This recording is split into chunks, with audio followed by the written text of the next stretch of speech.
I'm Steve Westman, Audiophile Roundtable, midweek discussion. I've got a wonderful roundtable guests and panel.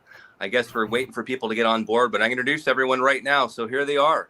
And we have no one watching yet, but I'm sure they'll watch it on the recording as well. I want to start off, of course, ladies first. I've got Nadine. She's got a channel called Soul Disco. There's her channel there. Nadine, welcome to the midweek roundtable. Thank you, and welcome from Germany. Yeah, well, thanks for the invitation. Thank you.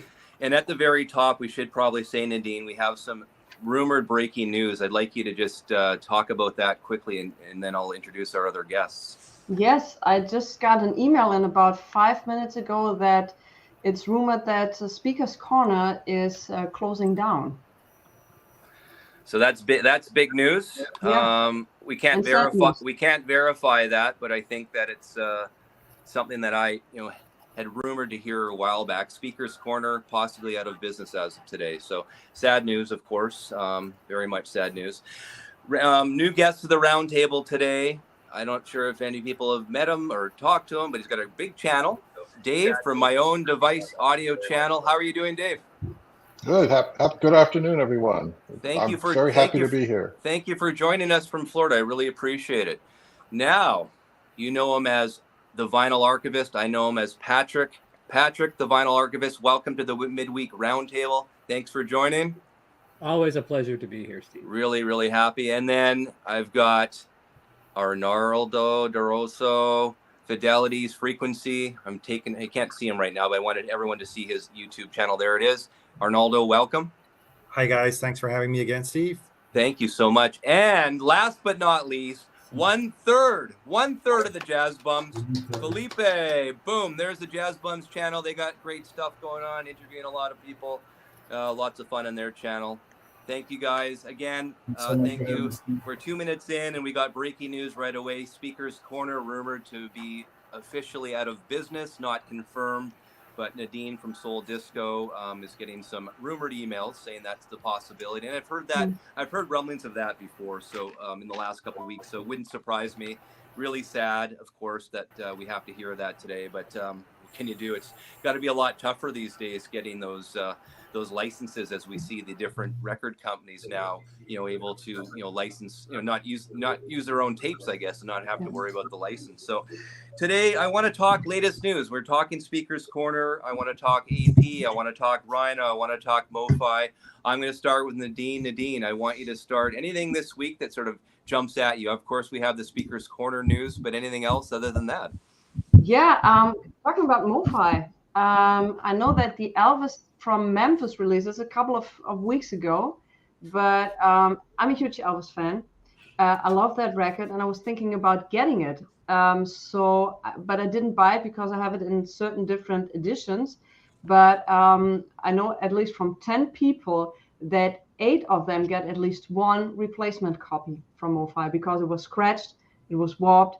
So there's a huge problem, I think, at MOFI with this release. So this, I think it's heard from Germany. I don't know if it's in the United States the same, but there seems to be a huge problem with that. And they're all pressed at RTI. So, I mean, it's definitely an RTI issue or quality control issue. So that's interesting. Dave, do you have any news this week with regarding the big audiophile labels? Are you buying much? Have you seen much? Have you heard much? I haven't been buying anything recently. So I've seen some at the record stores and I look at them, but I haven't picked anything up recently. So I got nothing really to add at this particular juncture of this.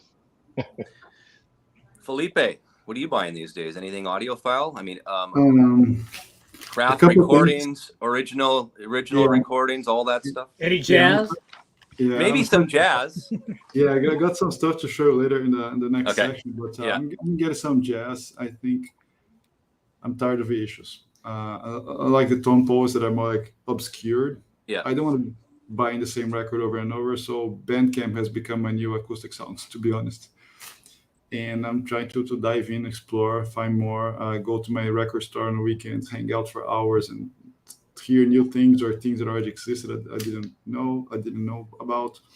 I think that's the way to go, And I've been buying a lot of originals recently. I've seen them. You post a lot on your Instagram and Facebook. I've seen a lot of the originals. And that's the thing I'm finding, Patrick. I'm seeing a lot more posts of original recordings. A lot of people going back now more to the original recordings than that of the audiophile cuts. I'm finding that interesting to see that more often. Gee, I wonder if the only people would ever talk about that. I don't know.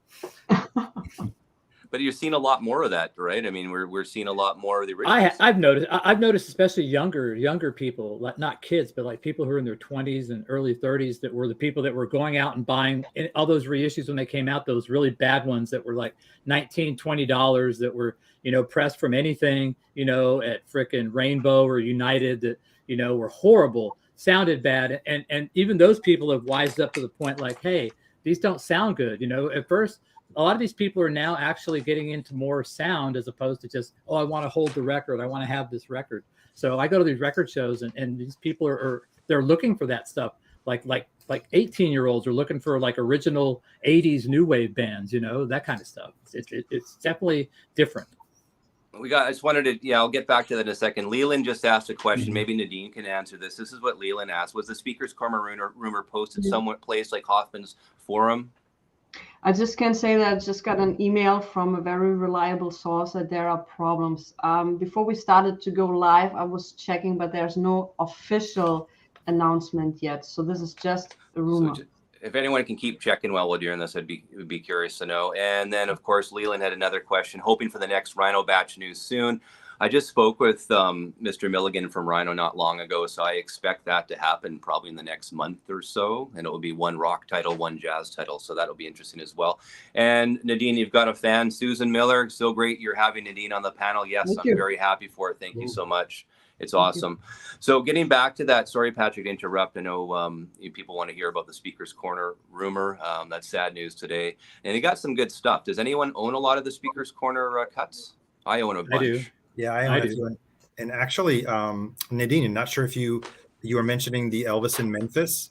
Do you have the Speaker's Corner version? Because I have it, and it sounds pretty damn good. That's the reason why I didn't think about even ordering the MOFI.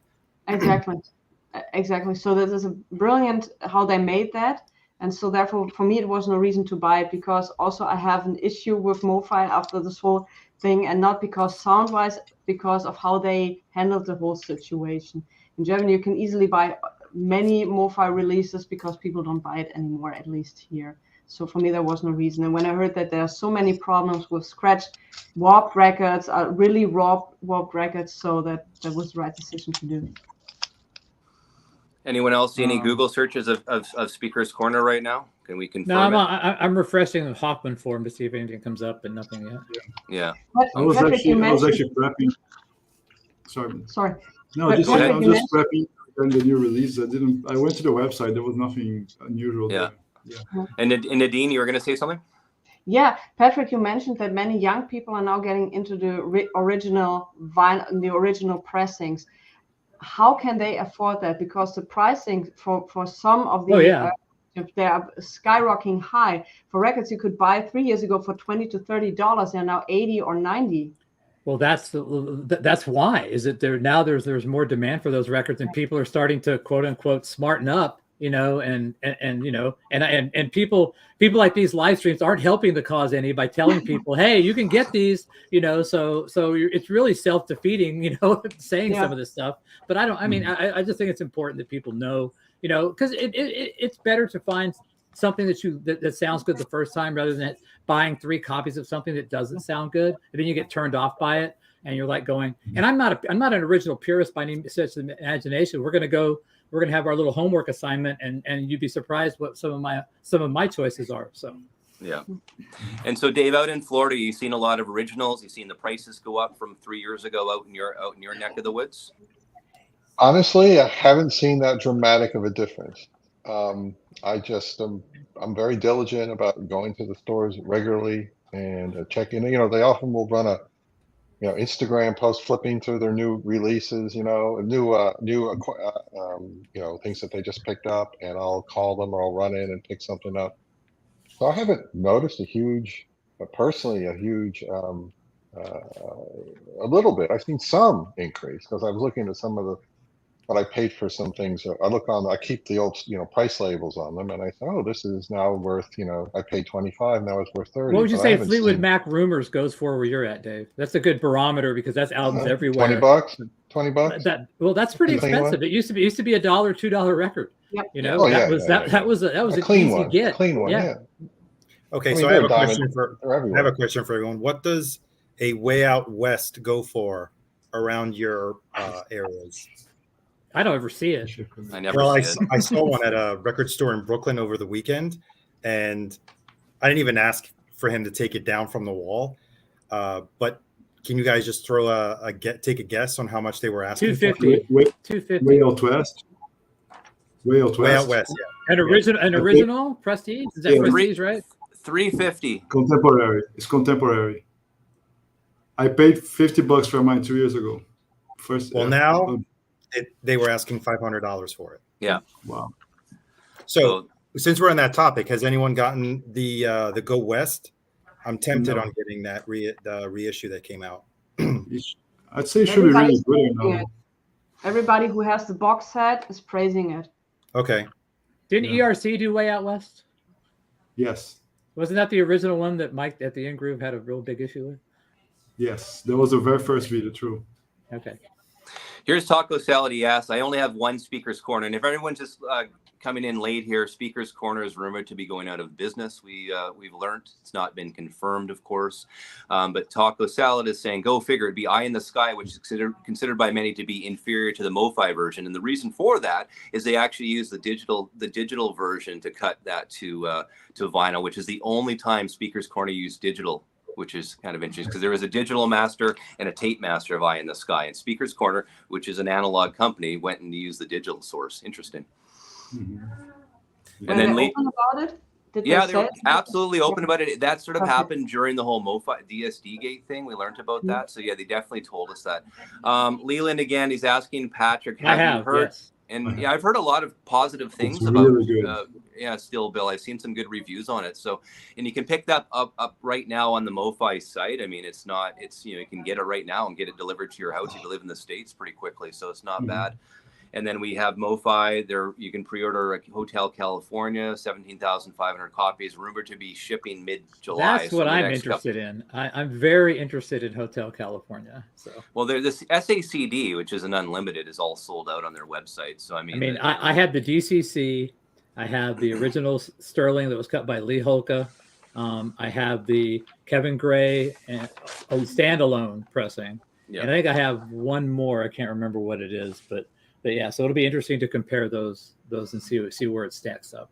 And the Lou Reed Transformer by Speaker's It's Corner. excellent. I mean, this is the thing too. If this Amazing. rumor, it's excellent. If this rumor is true, I would assume that Speaker's Corner records are going to go up a lot in value, right? Because they're not making it anymore. So That Lou Reed was cut by William Mackey before he died, wasn't it? That was one of his. yeah, I believe it. I believe so. It sounds That guy doesn't get enough credit for the stuff he's done in his career. The Lou Reed Speaker's Corner is fantastic if you can find it. I think there's not long ago $40-$50 on Discogs. So I mean, hopefully it's still that. We'll they did a whole re-release like a year 2 years ago that they were like $30. They pushed out a lot of the old stock, not as far back as like Crime of the Century or like Can't Buy a Thrill, which are which I'm fortunate to have, but are like super expensive now. But I mean, the later ones they redid all those. Yeah. Leland's asking another question. Have I spoken with Intervention Records yet? I have reached out to him and I'm waiting to get a call back. And once that happens, we'll set up a roundtable with, is it Shane from Intervention Records? Yeah, Shane. So I've reached out to Shane. I'm waiting for the call back now. He's a great, his label's phenomenal too. So yeah, I want to get more into it. I want to talk to, I think getting Shane on the chat, on the roundtable with us would be really fun. Anybody who does the whole Joe Jackson catalog is a pretty cool dude. So yeah. So I wanted you guys to select 3 albums that you've purchased that are sounding pretty good. I'm going to start with Dave. I haven't heard much from Dave yet, so I definitely want to hear some of the albums that you've selected, Dave, that you think are damn good. I did my homework. I know you did. You told me you were going to. All right. I'm a big fan of, this has got a little twist in this one. I'm a big fan of Steven Wilson. And Steven Wilson has a podcast that he started during the pandemic called Album Years. I don't know if you've heard of it, but they pick a year and they discuss and debate all the albums that came out during that year, their favorites. And I think in the 1984 episode, he mentioned a band called the Blue Nile. And I've heard of the Blue Nile, but I had to look them up. And You're getting two thumbs up from Arnaldo right now. There you go. Wow. I only have 2, but I could raise more. I want to see those toes too, Arnaldo. Maybe. No, maybe not. So I'm a big fan of the Blue Nile. Actually, my inaugural video on my channel is about one of the Blue Nile records. right, so he's raving about, Stephen Wilson was raving about this album. It's called Walk Across the Rooftops. And I checked it out on streaming, and then I tried to go to record stores and record fairs, and nobody ever had it. So I finally had to break down and go on eBay and buy a copy. And this is a clean pricey copy. record. I got it for under $30, I think. And now it's interesting about the Blue Nile. They started, this is 84, it's their first album, and they're based out of Glasgow, Scotland. And they were, they're a couple of guys, they're making a demo tape in a studio in Glasgow. And a guy from Lynn, the audio company, Lynn,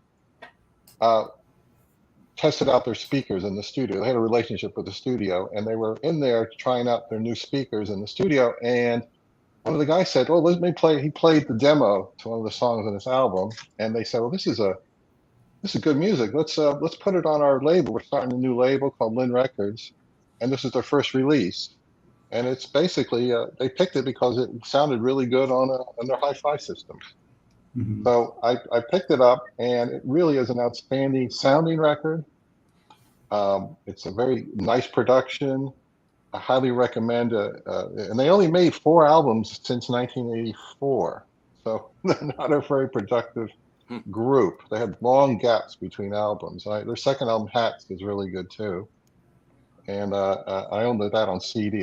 Finding that on vinyl is, I don't know if Arnaldo has that on vinyl. Hats. Yeah, I have. Yeah, I have all the Blue Nile on vinyl. Oh, okay. Yeah, but yeah. I know they reissued them a few times. But anyway, it sounds terrific. It's I thought it sounded better than the streaming version and better than the CD. I think it's an outstanding, and the music's great, and it's really well recorded. So yeah, thumbs up, the Blue Nile.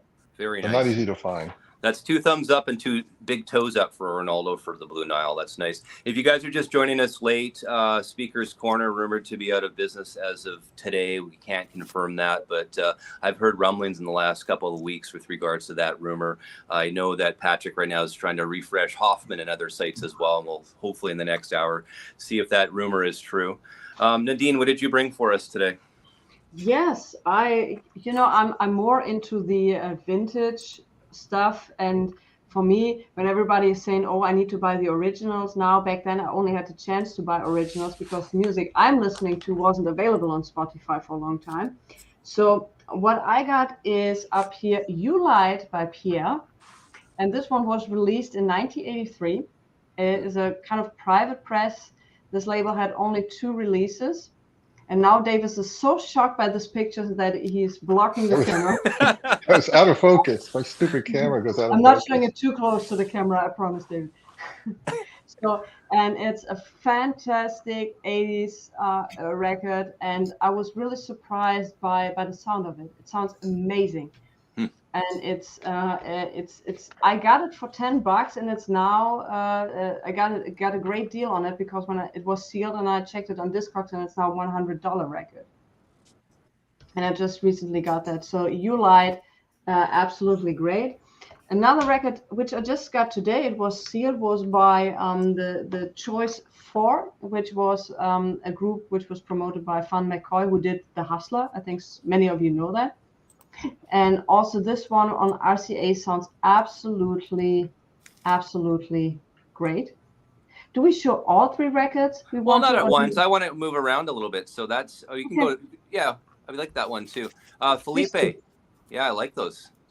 What did you bring? I'm going to start with a record. I got some more obscure stuff, but this one I think most of people got in the panel. And it surprised me. I wasn't expecting to be that good. This one here. Tell us about it. Divine Me Please, Monk. It just sounds so detail, fresh. I mean, everything you want in a great audiophile recording, but at the same time, it's so warm, so compelling. It really, really surprised me. I wasn't expecting it to sound that good. I think one of the best Monks record I've ever heard. That was an ERC as well, right? Yes. Yes. And that was cut. Was that cut by Ryan Smith? Yes, Ryan Smith. Yes, Yeah. it's phenomenal. Highly recommend it. Whoever didn't get this one, should be easy to get next month. Swaps or whatever. Yeah. Highly recommend. Yeah. Surprised me. I wasn't expecting. Patrick, do you want to take on Leland's question? Take on record encapsulation from some of the professional grading companies.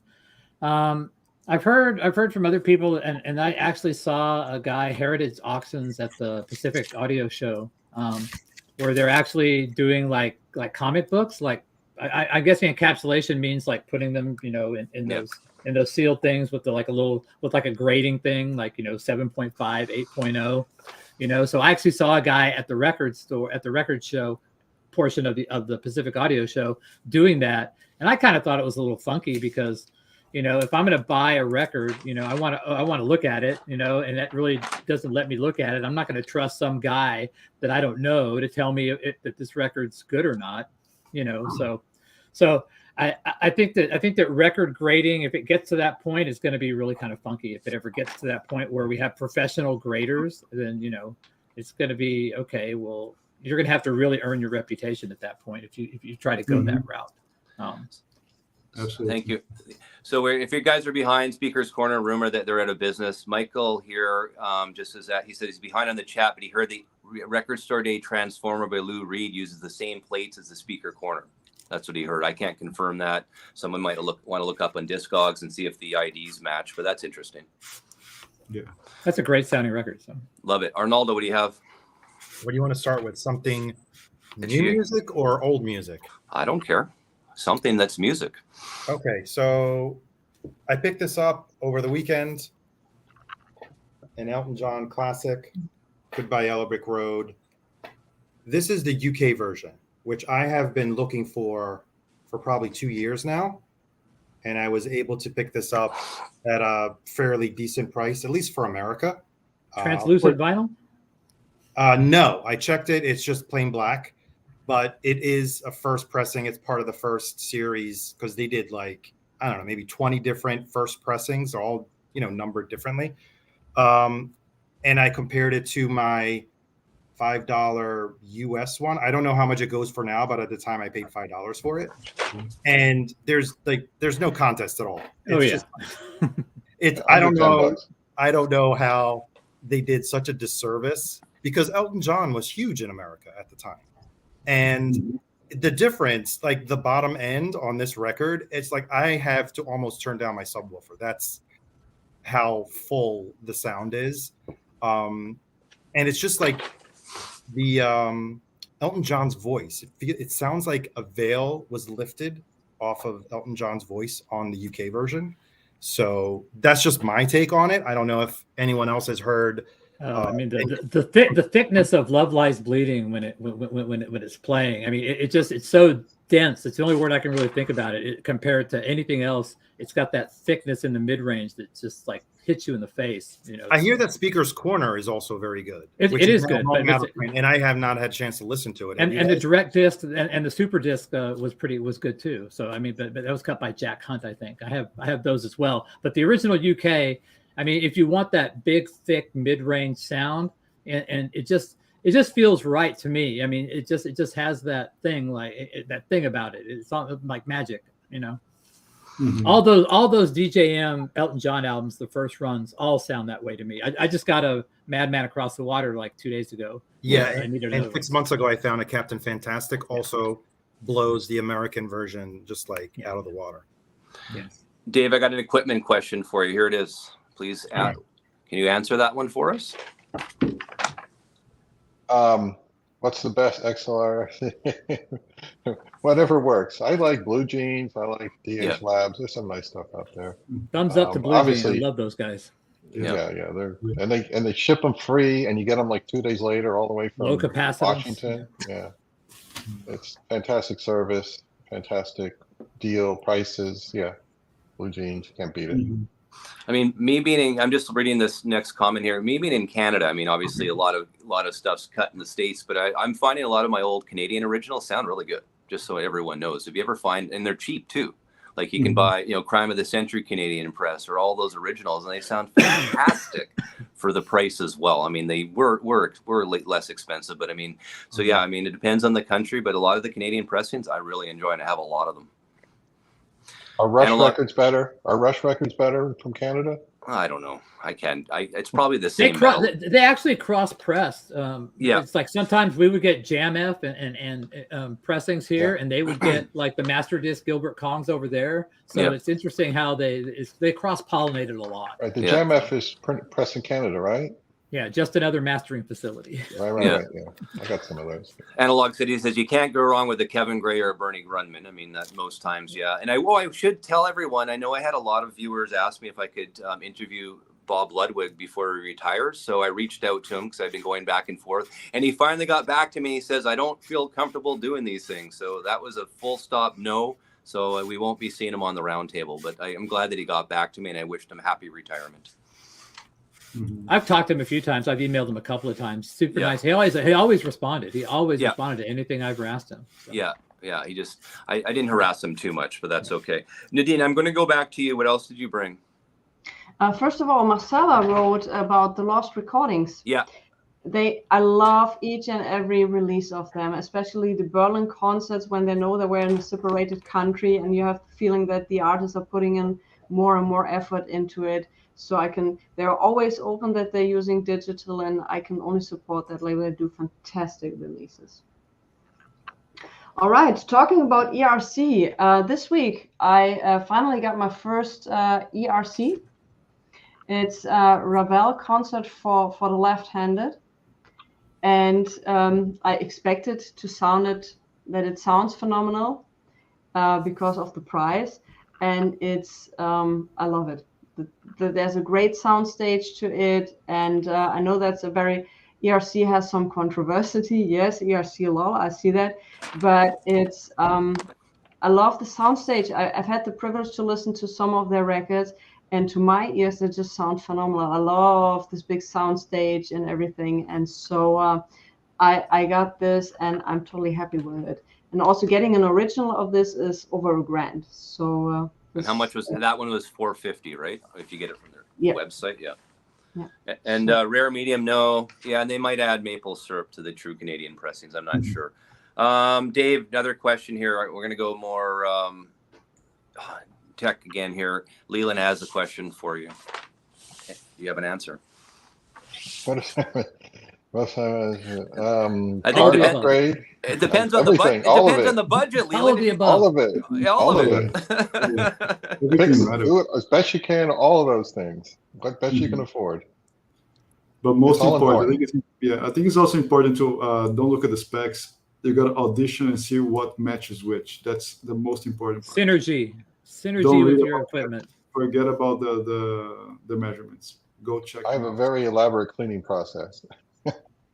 I've been told, so do I.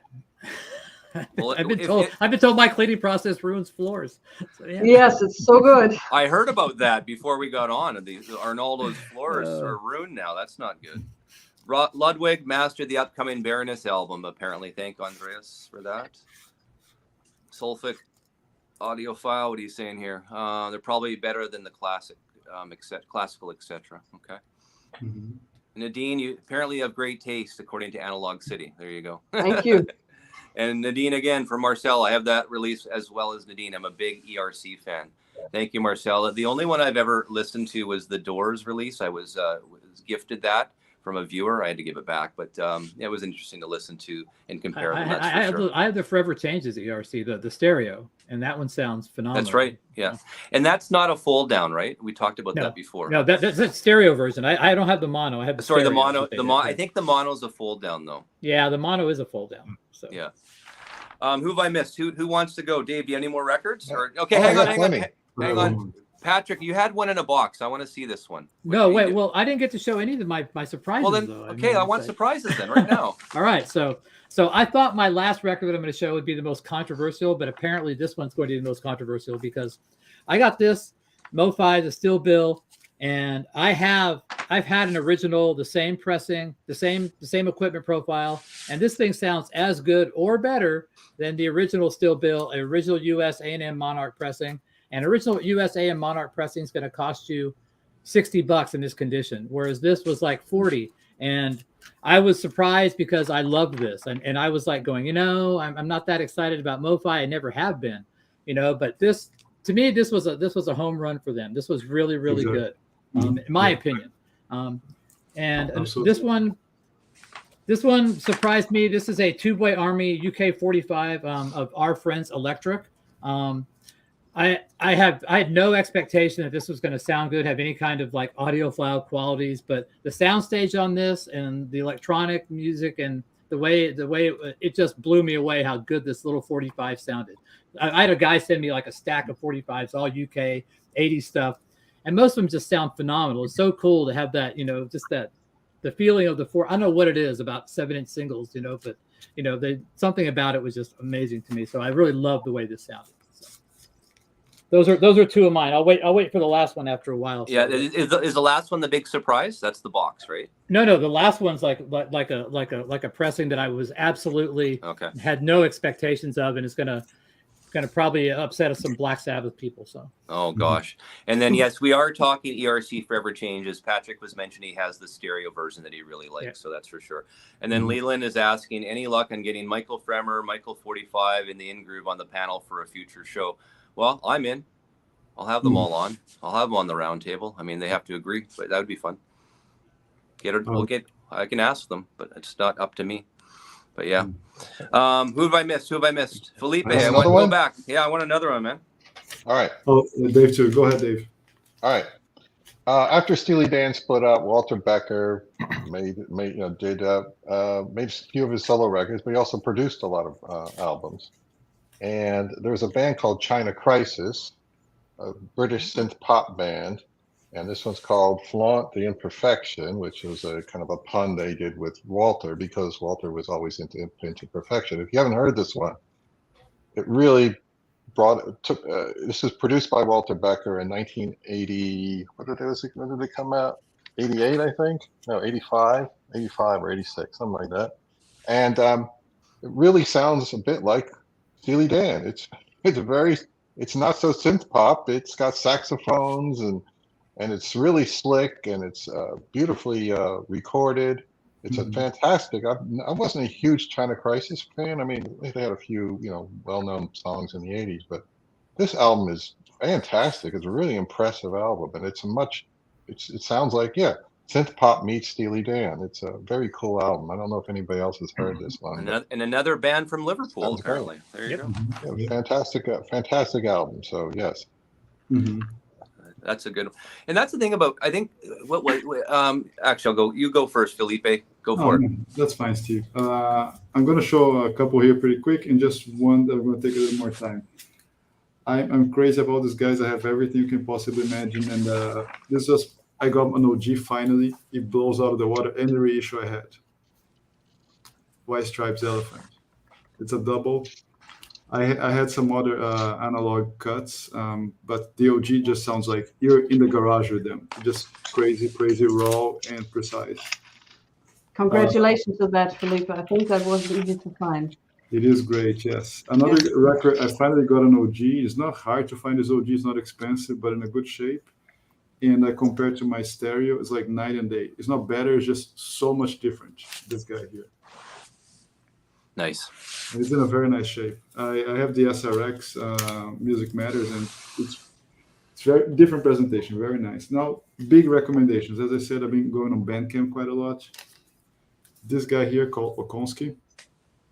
He's a classical trained pianist. He plays for Duran Jones. This is a trio recording. This sounds absolutely incredible. It's really, really one of the best piano sounds I've ever heard. The kick drum, you can kind of feel the air. It's very intimate, very well recorded, but sounds like 200% analog. I've been raving about this record to everybody in my chat groups. And I highly, and it's a $22 record. $22 record. You can buy on Bandcamp right now. It's really, really good. Let me just interrupt you there. Terry Watcher just popped in a few minutes ago. Yes, we have a rumor, not confirmed, that Speaker's Corner is no longer, is going to be out of business, unfortunately. Not confirmed. We're trying to look through all the websites here. Nadine got an email from a reliable source. She was mentioning at the top that there's a possibility of that. Nadine, maybe you want to just talk about that quickly again. Yeah, like you already said, I just got an email from somebody who's very reliable that there are big issues at Speakers Corners and that they're going down in business because of licensing problems to Speakers Corners. Yes, and it's very sad news. Very sad news. And that's interesting too, because I mean that would scare me if I was the other audiophile labels, right? Especially too, you see what RHINO High Fidelity is doing, taking the middleman out. They're noticing obviously there's a market for it, and there's a Blue Note did money it. and Blue Note did it as well. So is this the beginning of something? I hope not, but it's very interesting if this rumors are true about Speaker's Corner. And I mean, we said at the top, I really like my Speaker Corner records. So I mean, this is very sad news, Terry. If that's the case, that's for sure. Yeah. Anyone else have any more? Arnold probably has another one. Yeah, I got a couple more. Yeah. All right, let's. Everyone's talking about older music. Let's look at some new releases that I found were quite good, not only in terms of music, but how well it was recorded and pressed. The Smashing Pumpkins' new album, Autumn. Nice. Probably one of the best records they've produced in a long time. It's a long one. It's 3 albums. So, but I was not tempted at all to stop it and then maybe listen to something else. It just flows really nicely. So yeah, Autumn, and then one last recent record. Here I was pleasantly surprised because I haven't heard any of his new music in a long time. So not only was I pleased with the music, but also it's recorded and pressed beautifully. The new Cat Stevens Yusuf album. Yeah. So pressed really well, quiet. It sounds so natural when you're listening to it. Of course, there's a lot, of acoustic instruments and that shine through really nicely. So just wanted to bring some new music because we always talk about OGs and older pressings. Oh, it's very nice. I got one more. Okay, go for it. So here's my controversy of the day. This would be Black Sabbath, Master of Reality. This is the NEMS pressing. This was cut by Tim Young. You've probably seen his name is Tim Tom, like on the Clash, London Calling, a lot of the Clash albums, Master of Puppets, the UK version, Diary of a Madman, and Blizzard of Oz. So very accomplished mastering engineer. I compared this, and I'm an OG UK first pressing guy all the way up through this album, and this sounded way better than the Vertigo, the original Vertigo Swirl. This had high end, was not muddy, clear, everything you ever wanted. You can probably get this for like $30. It's not a $200 record. It's not on the Vertigo Swirl, but it doesn't matter. It's on the NEMS label. But yeah, make sure you get the one that has Tim Tom on side 1, because he never really etched side 2 from what I recall. He just does side 1. And but yeah, this thing sounds amazing. I had low expectations. I just bought it as a throw-in to make shipping worth it, from the UK, and so I was not expecting much. And when I played it, I was like, holy shit, this sounds really, really good. So, anyone want to tackle Son of Schmilson? What's the best pressing, non-DSD? Original RCA. It was probably done by the Mastering Lab, I would assume, because Schmilson was done. Most of his stuff was done at the Mastering Lab by Doug Sachs. I would assume that one. Okay. I mean, how audiophile is "You're Breaking My Heart" going to sound? Yeah. Getting back to Black Sabbath, Steve, you were doing a video about the RHINO re-releases and that they hope that they will do the Black Sabbath, and I wish they would do. Do you have some news on that? I have no news on that. I just know that You're just begging. I just started that Yeah. grassroots campaign, and I actually sent the video to Mr. Milligan at RHINO, and he did watch it. So, I mean, hopefully that helps. I mean, I said, let's start a grassroots campaign. I know these record companies hear us. I mean, we're the big voice. We're the customers now.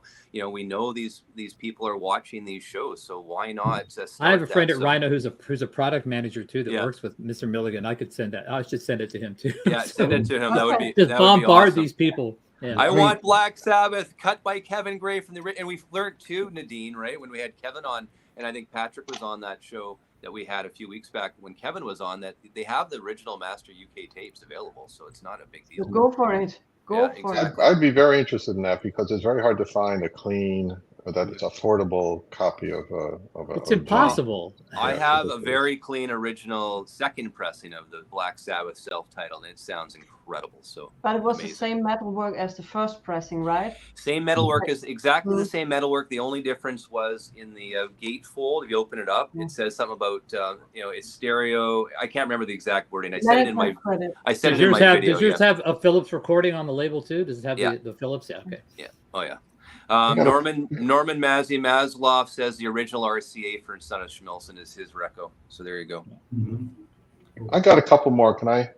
A couple them real more, quick? and then we've got 20 minutes, and I want to get to a couple things. So you do one more. All right. Talking about OGs, this I found Nice. a British press of this, super clean. What did I pay? I don't know what I paid for it, but maybe $40-50. But That's 45 RPM too, right? No, that's original. No, sorry, that's the Stone Roses. Sorry, my bad. Yeah, this is the first Smiths album. It's on the Rough Trade. What'd you pay for that? Trade? Oh, what were they on? Yeah, Rough Trade. Rough Trade. It's on the Rough Trade British, and this just explodes when you put the needle down. I mean, it is. Sometimes you put a record on, you go, whoa, and sometimes you put a record on, you go, nice. This is one of those whoa moments when you put this on. You got to turn the volume down because you just shocked by how loud it is. It's so clean. It's a super clean copy. But if you ever, this is another example of the what he was saying about the Elton John, the country of origin OGs can be hard to beat sometimes, often. And I agree. The current Black Sabbath reissue is nothing to write home about. I mean, I do have and the Kevin Gray one, Paranoid one. That sounds pretty good. The Volume 4 by I've got Chris those. Bellman isn't horrible. It's not bad. I've got those, and they're fine. They're fine, but I'd like to hear what RHINO could do with them. Yeah. And then Tom is saying the Steely Dan UHQRs are too steep for him. Well, I mean, right now they're releasing the digital cuts mastered by Bernie Grundman. So you can buy those ones for $40 a pop. Countdown to Ecstasy just came out. And just an FYI, the digital cut of Can't Buy a Thrill did better than the UHQR on my blind shootout. So I have the digital one that came out of Can't Buy a Thrill, and I just got the Countdown to Ecstasy, and I listened to it the other day. It sounds great. Just want to show one last. I'm not talking. Patrick, I'm going to send this over to you. Okay, my OG. There you go. I'm ready. Bring it on. Come on. Yeah. I'm gonna send it over. I still can't get over about the ruined floor from the cleaning fluid. I'm sorry. All right. So my one thing we're excited about some pre-orders. I'll put it up. This is the one big pre-order. It's a jazz. I know some people get bored of jazz, but that's what I'm excited about right there. From the original master tapes cut by Kevin Gray. And when I was talking to him, he says the tapes are in good shape. So I'm excited to hear that one. And that one comes out I think it's released to ship end of this month. So I went on the Craft website this morning and it completely sold out. It's gone. You can't get it. So I'm excited about that one as well. So any other pre-orders you guys are excited about? Because I saw one other thing too, and this is interesting. Look at this. Stevie Nicks, her entire collection, all of her catalog, 16 LPs for $2.99. But how hard is it to find her stuff in originals? Well, and for cheap. Yeah. I mean, you can still get Belladonna. That's one of those things that hasn't exploded in price, at least around here. I mean, her stuff isn't super expensive here. Yeah. But there's a couple more, Steve. I mean, I had put here the Stevie Nicks. There's a Pretenders record coming in September. I'm excited about those Third Man record Blue Note series. Those records are not so easy to get. And there's probably going to be a new Kevin Gray label record by the end of the year, right? There should be something coming. Right? Yeah, he's already recorded it, so now he's just basically in that post-production. Yeah, exactly. So I want to see that one. What I'm excited about as a child of the 80s, there's a set coming out with all the singles from Wham, in a I very saw that. nice, Yeah. Mhm. in a very nice case, and but I think it's around $330 or something It's like that. $400. Oh, wow. $398 No, here. Yeah, wow. it's 309. I saw that because I was looking at that too. I was like, oh, well, that's nice. You know, I was like going, Yeah, but yeah, it's pretty pricey. gorgeous. And you have they also have a variant where you have a record with a picture disc on it, and when Yeah. it's thin, you see. That's awesome. I want to have that. And Yeah, I Wham, thought that looked really interesting. Yeah. and I noticed Yeah. Netflix is coming with a Wham documentary in the next little while too, so that probably coincides with that as well. I want to get to something new. We're doing something new here. I want the viewers to get more interactive, and I know we all talked about this. Vinyl beefs and bouquets. It's talking about, you know, the good, the bad, the ugly experiences of vinyl collecting, shipping, what your thoughts are and everything. I want some comments from viewers. We can answer those. I want to start with Nadine. Any beefs and bouquets from the different companies that you've been dealing with when you're getting shipped overseas to Germany? Yeah, getting packages from the United States is sometimes very difficult because of all the tax and everything. But I just got the EFC. This is a UK label, and this thing was packed as a tank. But the package from the outside looked at it was been pretty much beaten up. But in the inside, everything was great. Same thing with Vinyl Me Please. I got the Gospel box set. I was super excited about it. Waited 2 months for it. Got it, and I think 3 out of the 6 records were scratched. And it's not. I'm not too picky, but I had skips when I played it, and I got in touch with the customer service at Vinyl Me Please, and I was praising them because I hadn't had any issues in month. I got in touch with them on Monday, and now we've got Thursday. No, we've got Wednesday. Wednesday, and I still haven't heard from them. I sent them pictures and everything. So yeah, see how it works. But at least the records weren't warped, so that's on the plus side. Felipe, this is a bouquet from Mike. You're another third of the jazz bums. If you want to answer that. Absolutely, I think those are must have, and I think the color variants are starting to sell out. So there's going to be black only. I've got a big beef with Spotify right now. I do stream because I take the train into work. Now everyone thinks, oh, everything is on Spotify, your whole catalog. So I mean, I was streaming Gaucho by Steely Dan. Now maybe this is a licensing issue for Canada only. So if you've got Spotify, let me know. But in Canada, the first track, you guys remember the first track? Mm-hmm. Babylon Sisters. Babylon Sisters. I Yeah. can't get it in Canada. That track, you can't. It basically goes "Hey 19" as the first track. So Spotify in Canada, that for some reason licensing issues, Babylon Sisters, Shake It. I They can't. don't shake like it. the term. They don't like the term "shake it." It's too controversial. Must in be Canada, too controversial in Canada. So, anyways, Wow. I that's my beef for my beefs and bouquets. Spotify, you Wow. can't always get everything in the catalog. Sucks. Okay, Dave, your turn. Beefs and bouquets, All right. vinyl industry. What's going on? Okay. A couple weeks ago, I don't know if you guys heard about this, but the Sound of Vinyl. I heard this on a Facebook group, a vinyl group. Sound of Vinyl were giving away records for free. All you had to pay was shipping, like $8. And I looked at it, I'm like, wait, hold on, this is too good to be true. You can't get records for free. So I called it a scam. I was like, no way, you can't do this. So I went on there and I was looking. I was like, there's some good records on here for free. I couldn't believe it. Mm-hmm. So I assumed it was a scam and I didn't go for it. And guess what? Now people are, I got all my Sound of Vinyl records. They all arrived. I'm like, what? How could they give away records for free? I got quite a few of them. You did it? Yeah. All you have to pay is shipping. I know, $8. Yeah. I don't know how they.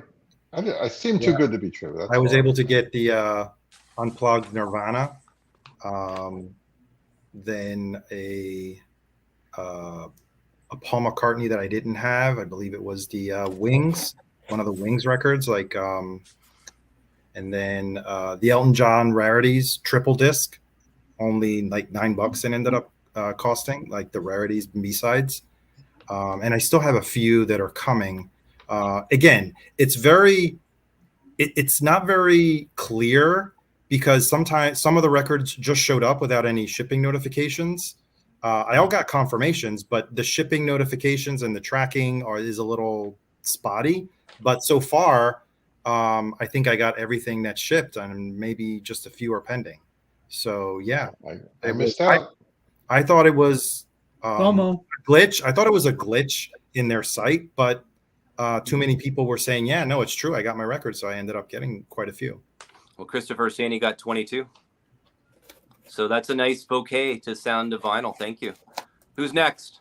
Beefs I have or a bouquet. bouquets? I have a box to open, but I have a beef. I have a big beef about Uh-oh. buying records. So Okay. again, I was at the Pacific Audio Show, and they had like a little record selling thing.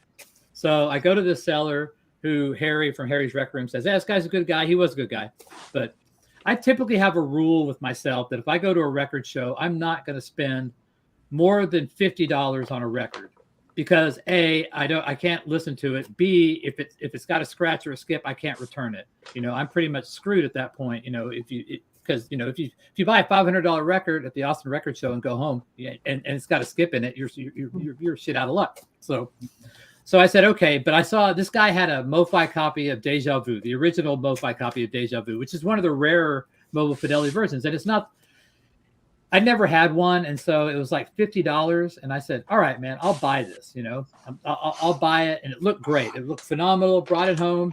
And sure enough, man, that some bitch had a skip, you know? So I'm kicking myself, and I'm like going, I didn't listen to myself, but yeah, that's my beef.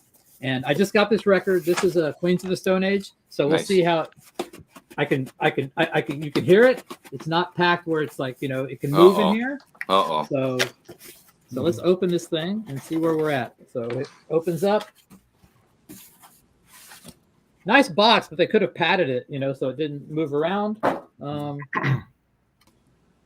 like it came out okay, but yeah, so Queens of the Stone Age did an okay job of shipping their records. So that's a bouquet. Yeah, good job. Arnaldo, any bouquets or beefs? Beef with RHINO. Their mailer on the Hi-Fi series kind of sucks. I was lucky though, and I only got a tiny crease. Ended up also buying an additional copy on the Canada RHINO website, and that arrived just today, and it's night and day the way it was packed, almost like the Acoustic Sounds mailer. So I don't know what's going on with the different fulfillment centers.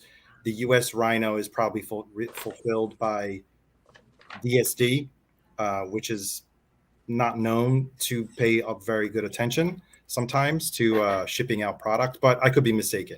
In any case, they need to really up their game with the next series, because if I'm paying $40 for a record to arrive either with a seam split or a crease, it just kind of ruins the experience, because then you may not even have the time to complain for a replacement that the title may be sold out. Oh, sorry, we sold out of this title. We'll give you some kind of lame credit or whatever.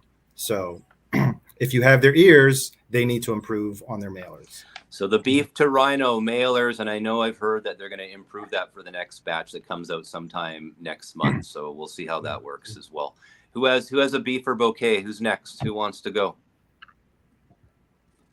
I have a small beef. And it goes to the Jazz Bums. There's 3 Jazz Bums, and I never see Jazz Bum Chris come and support the other Jazz Bums on other live streams. So that's my beef today, is that I'm upset at Jazz Bum Chris for not supporting you, Felipe. Okay, so the gauntlet's been dropped. Jazz Bum Chris, get on the other streams. There you go. Nadine, any more beefs or bouquets?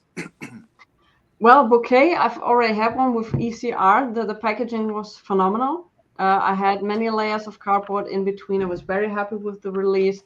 Otherwise, like I said, I'm getting a lot of stuff out of the United States, and what I think is hilarious, you have a really expensive record, and they ship this still in the cover, in the paper sleeve. So that's what's killing me. And we're not talking about a $50 record at that time. So that's something I really don't get. Dave, how about yourself? I think, I buy records on Amazon, and they do a decent job. I've never had a problem. They usually double box them. They're usually a mailer inside, a thick cardboard mailer inside, and a other box on the outside with some not bubble wrap. What do you call those things? Air things. Oh, those air cushions. a bubble thing. Yeah, whatever you call those things. And you end up And with a brand new mailer you can reuse. Right. So I got no issues with Amazon at all. Like I heard people, they put them in soft. I've heard people say they put them in a soft plastic thing and they get all bent up. But I've always had mine. Whoever ships mine are all double boxed. So I got no problems. I've only had one bad Amazon experience, and that was they had I had a box from Amazon, and on top of that box was just the actual record, not packaged or anything, literally just in shrink right there. And they had a big sticker over top of the shrink saying it was an Amazon package. I had never had a record before not actually shipped in an actual shipping box. I thought that was crazy. Yeah. So Norman, Norman wrote that ECR better be good for $500. Norman, I bought records which were more expensive than this original pressing, and they were packed like crap. So I think in these days, expecting this for this kind of money is for some people not in their mind. So. There you go. Any other? We're going to wrap this right away. So I want to know any other. Let's get some positive stuff. I mean, you mentioned RHINO Canada, Arnaldo. I have RHINO, my 2 RHINO records, Coltrane Sounds, and the Cars. Mine ship perfect and are in mint condition, or came out mint. So I have no complaints about my 2. That's great. I got an email from Vinyl Me Please just about an hour ago. They're doing a run of 1,500 of the Sly and the Family Stone Stand album, cut AAA, I believe, by Ryan K. Smith. So that will probably go quickly. I'm not familiar with the recent releases. Patrick, are you are? Of the Stand? Of Stand. The originals sound great. I mean, probably have 3 of them on. They're on Epic. Yeah, good luck finding one that's not worn to death. Yes, exactly. they got played a lot. You know, they did get played a lot. Ryan K. Smith does great work. I'm curious to hear what he did with Honky Chateau, since I do have the original UK of that, and that's one of my favorite Elton John records. And he did the Vinyl Me Please of that. But most of the Elton John are from digital, aren't they? I saw the whatever the Vinyl Me Please thing. It's all AAA for Really? Honky Chateau. That's all I looked at was from Honky Chateau. It's all analog, cut at GZ, but the lacquers were cut all analog by Ryan K. Smith. That's what they said. That's what it said. And Honky Chateau, when does that come out? Does that come out this next month? I think it's out now. I saw somebody on a Discord post a picture. You know, okay, so it's out. Nice. So they've got it. Can we give a bouquet to GZ Media? Absolutely. Because I have not gotten one badly pressed record from GZ Media in a long time. So I like the fact that they're getting their lacquers cut all analog, and then they just cut the vinyl. They're not, as long as you don't let them master the thing, you're good to go. They do a great job. Exactly. But I heard that all of the GZ are cut with DMM. That's what I was told. Like 90% of them are cut DMM. I was never one who was like anti-DMM anyway. So, I mean, a good sounding record's a good sounding record. And I've had a lot of good DMM. No, absolutely. I'm just commenting on the quality of the vinyl. I think they do a great job. They've really stepped up quite a bit. I mean, the days of people criticizing them, I think, are long gone. I've gotten more Blue Note series pressed at optimal with defects than I have gotten GZ Media. But I think in the early days they were cutting from like DAT tape and stuff like that. They were really cutting from questionable sources, and I think they've cleaned their act up. Personally. Yeah, I agree, Arnold. I never had a bad experience with GZ, and I had a full Bill Evans warped box from RTI. Right, go figure. Yeah, RTI is kind of like the GZ of pressing right now. I mean, people are talking about. What was it? Somebody was mentioning like the Bill Withers. I think they said they had like RTI issues with those, or no, the Elvis. You said the Elvis ones, which were cut with pressed at RTI were, And the gospel set from Vinyl Me Please was also from GZ. And like I said, 3 out of the 6 records were scratched. Wow. And I heard it when I was playing them. And customer service was not getting back to me as we speak. Well, this has been fun, guys. This is a new edition, the Beefs and Bouquets of Vinyl. We're going to leave it there. But before we go, if you guys haven't checked out my guest channels, here they are right here. Jazz Bums, subscribe to that one. Felipe, thank you. We've got the Queen of Soul Disco, Nadine. Thank you so much. Dave, my own device audio channel. Check them out. We've got Arnaldo's Fidelity's Frequency, and last but not least, Patrick from the Vinyl Archivist. I have Thank one. you I have guys one final beef so on, much. on Arnaldo's thing.